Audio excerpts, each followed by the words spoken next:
भयानक श्राप जिसने हनुमान जी की माता को स्वर्ग से उठाकर एक पल में बंदरियां बनाकर धरती पर फेंक दिया। कहानी शुरू होती है स्वर्ग की अप्सरा पुंजिक स्थला से। उस समय पृथ्वी पर महान ऋषि दुर्वासा कठोर तपस्या कर रहे थे। देवताओं के राजा इंद्र को डर लगने लगा कि कहीं ऋषि अपनी तपस्या की ताकत से इंद्रदेव से भी ज्यादा शक्तिशाली न बन जाएं और इंद्रलोक पर राज न कर लें। अपनी कुर्सी बचाने के लिए देवताओं के राजा इंद्र ने पुंजिक स्थला को आदेश दिया कि पृथ्वी पर जाओ और दुर्वासा ऋषि का ध्यान भटका दो।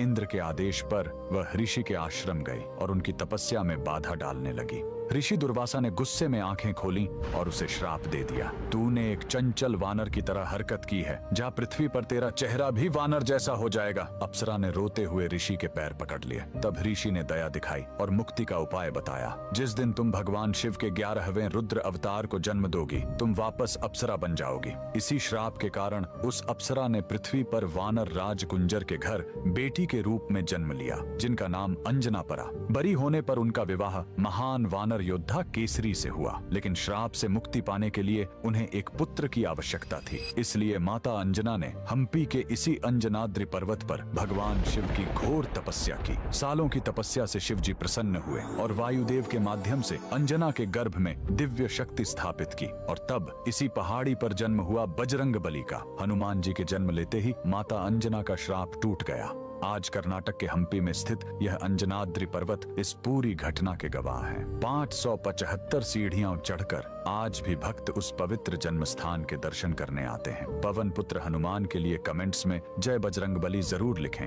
एक ऋषि का